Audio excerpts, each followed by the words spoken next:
स्वागत है आप सभी का आपके अपने यूट्यूब चैनल एग्ज़ाम वॉरियर्स पर। आज के वीडियो में हम बात करने वाले हैं जूनियर अकाउंटेंट भर्ती परीक्षा 2023 के बारे में, जहां पर अभ्यर्थी इसके डॉक्यूमेंट वेरिफिकेशन का इंतज़ार कर रहे हैं कि कब बोर्ड के द्वारा डीवी शेड्यूल जारी किया जाएगा और कब तक आपका डॉक्यूमेंट वेरिफिकेशन होता है। लेकिन आप सभी जानते हैं कि उससे पहले ही बोर्ड के द्वारा जारी की गई फाइनल आंसर की पर कई अभ्यर्थियों ने याचिकाएं लगाई है। काफ़ी कोर्ट केस यहाँ पर लगाए गए हैं, तो अभ्यर्थी इस बात को लेकर चिंता में है कि क्या इससे जो प्रोसेस है, जो आपकी भर्ती है, इसकी प्रोसेस पर कोई प्रभाव पड़ेगा।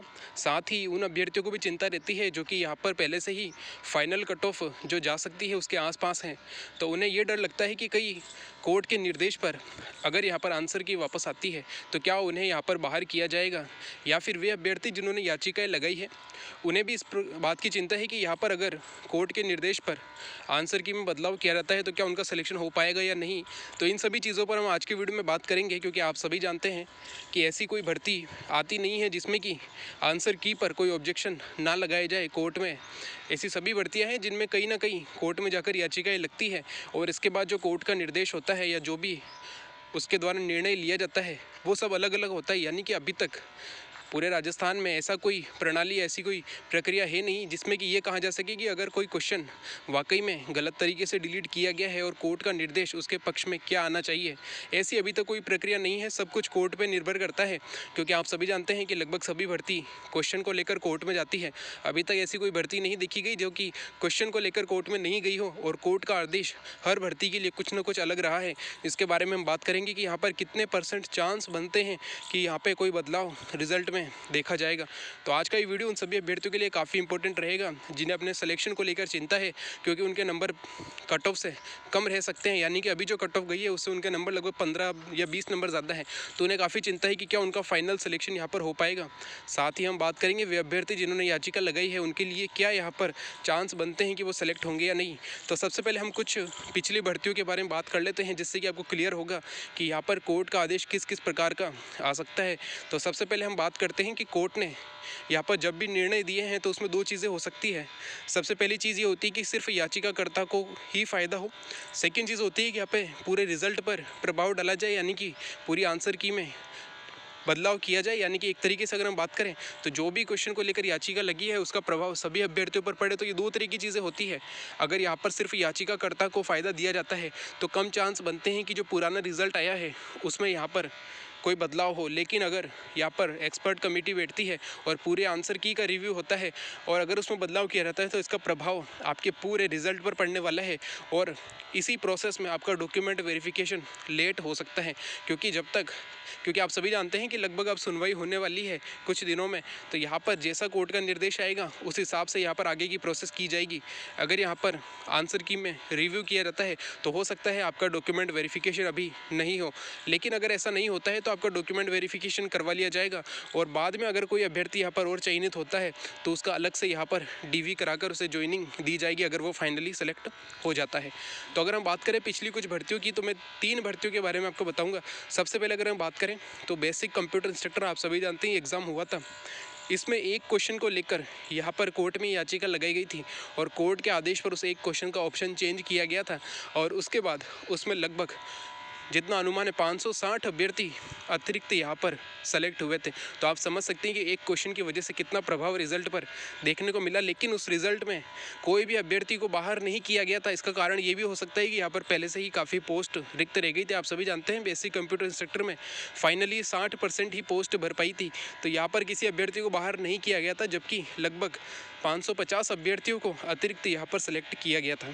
इसके बाद अगर हम बात करें, जैसा कि आप सभी जानते हैं कि अभी RS प्री में भी कुछ क्वेश्चन को लेकर आपत्तियां लगाई गई थी, लेकिन उसमें कोर्ट का निर्देश यही आया था कि जो एक्सपर्ट कमेटी ने आंसर की बनाई है वो बिल्कुल सही है और इसमें किसी प्रकार का बदलाव नहीं किया जा सकता है।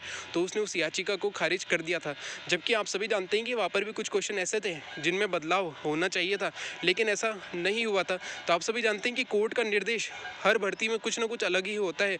तो और अगर हम एक और भर्ती की बात करें तो आप सभी जानते हैं पशुधन सहायक की भर्ती थी, जिसमें कि एक क्वेश्चन को लेकर विवाद था और उसके बाद वो विवाद सुप्रीम कोर्ट तक भी गया था, और वहाँ से जो निर्देश आया था उसके बाद यहाँ पर लगभग जितना अनुमान है 120 अभ्यर्थियों को और सेलेक्ट किया गया था। साथ ही लगभग 50 अभ्यर्थी जो पहले सेलेक्ट हो गए थे और जिन्हें शायद ज्वाइनिंग भी मिल गई थी, उन सभी को यहाँ पर बाहर कर दिया गया था।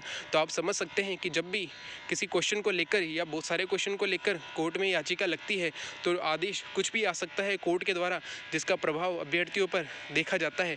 तो अब ये कोई चीज़ फिक्स नहीं है कि हाँ, अगर कोर्ट में कोई क्वेश्चन गया है तो उस पर अगर बदलाव होगा तो वो क्या पूरे रिजल्ट पे ही बदलाव पड़ेगा, या फिर याचिकाकर्ता को ही फ़ायदा होगा, या फिर कोर्ट उस पर जो याचिका लगी है उसे खारिज भी कर सकता है। तो ये जो चीज़ है ये काफ़ी असंभावित होती है और इसका अनुमान नहीं लगाया जा सकता जब तक कोर्ट का आदेश नहीं आ जाए।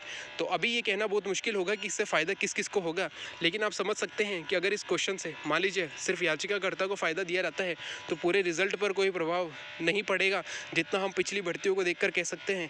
अगर यहाँ पर एक्सपर्ट कमेटी से पूरी आंसर की का फिर से रिव्यू करवाया जाता है तो हो सकता है इसका पूरा प्रभाव पूरे रिजल्ट पर देखा जाए और काफ़ी अभ्यर्थी यहाँ पर सेलेक्ट होंगे और काफ़ी अभ्यर्थी बाहर भी हो सकते हैं।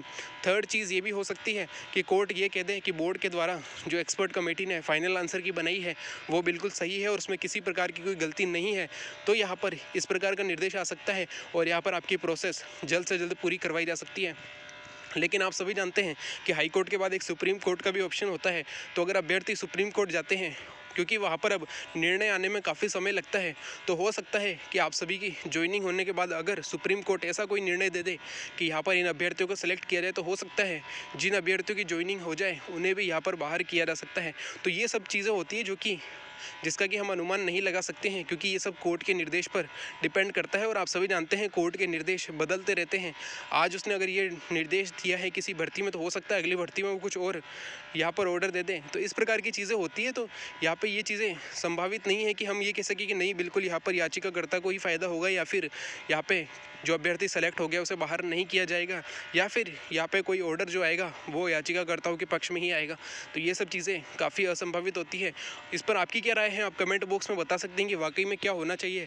क्या इन चीज़ों में भी बदलाव होना चाहिए? ऐसी चीज़ें जब भी आपकी कोई विज्ञप्ति आती है तो उसमें साफ साफ लिखा होना चाहिए कि अगर किसी क्वेश्चन में कोर्ट के आदेश पर बदलाव किया जाएगा तो उसका प्रभाव पूरे रिजल्ट पर पड़ेगा। क्योंकि ऐसी चीज़ होनी चाहिए, मान लीजिए अभी बोर्ड या कोर्ट के आदेश पर 2 क्वेश्चन में बदलाव किया जाता है जिससे कि याचिकाकर्ता को फ़ायदा होता है, तो वो फ़ायदा पूरे ही अभ्यर्थियों को मिलना चाहिए। ऐसा ना हो कि सिर्फ याचिकाकर्ता को ही उन 2 क्वेश्चन का फ़ायदा हो। फ़ायदा उसे भी होना चाहिए जिसके 900 में से 700 नंबर है, और फ़ायदा उसको भी होना चाहिए जिसके 900 में से 400 नंबर ही आए हैं, ताकि यहाँ पर जो क्वेश्चन डिलीट किए गए हैं या जिन क्वेश्चन में बदलाव हुआ है उससे फ़ायदा सभी को हो, क्योंकि सभी ने एग्ज़ाम दिया है और सभी के लिए वो पेपर एक जैसा था। तो फ़ायदा या नुकसान सभी को बराबर मिलना चाहिए। सिर्फ ऐसा ना हो कि सिर्फ याचिकाकर्ता को ही उन प्रश्नों का फ़ायदा दे दिया जाए और बाकी अभ्यर्थियों को नहीं दिया जाए। क्योंकि यहाँ पर आप सभी जानते हैं कि आप सभी का सिलेक्शन होने के बाद जो आगे की सबसे इम्पोर्टेंट चीज़ आपके लिए होती है वो होता है प्रमोशन। और अगर आप मान लीजिए कोई अभ्यर्थी है जिसके उन 2 क्वेश्चन से फ़ायदा हो सकता था, 2 क्वेश्चन का मतलब हो गया ये लगभग आपके 7-8 नंबर का फ़ायदा होता, तो हो सकता है वो रैंक में काफ़ी ऊपर चला जाता, तो उसको यहाँ पर प्रमोशन में फ़ायदा हो सकता था। तो ये चीज़ें आगे देखने वाली होती है। लेकिन जैसे कि आज के टाइम में आपके लिए सिलेक्शन एक बहुत बड़ी बात है, तो उसके बाद जाके जब आप आगे जाएंगे तो आपके लिए प्रमोशन भी बहुत बड़ी बात होगी। तो ये समय समय की बात है कि कब कौन सी चीज़ आपके लिए ज़्यादा इंपॉर्टेंट हो जाती है। तो उसके लिए अगर आज से ही मेहनत करेंगे तो शायद आपको फ़ायदा हो सकता है। तो अगर कोर्ट का ऐसा कोई फैसला आता है जिससे कि कोई बदलाव संभव है तो इसके बारे में हम आगे बात करेंगे, क्योंकि आपकी सुनवाई जल्द होगी।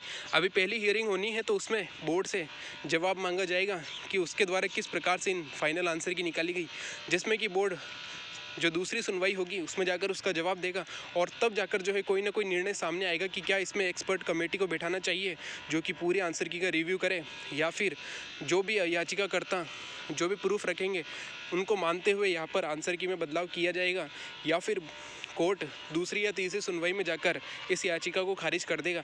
ये देखने वाली बात होगी जिसके बारे में हम आगे बात करेंगे। अगर इस वीडियो में जो भी बताया गया है उस पर आपकी जो भी राय है वो आप कमेंट बॉक्स में बता सकते हैं। साथ ही अगर आपकी कोई भी राय हो तो वो आप कमेंट बॉक्स में ज़रूर बताइएगा। अगर आपका कोई प्रश्न है तो आप कमेंट बॉक्स में पूछ सकते हैं। Thank you. जय हिंद, जय भारत।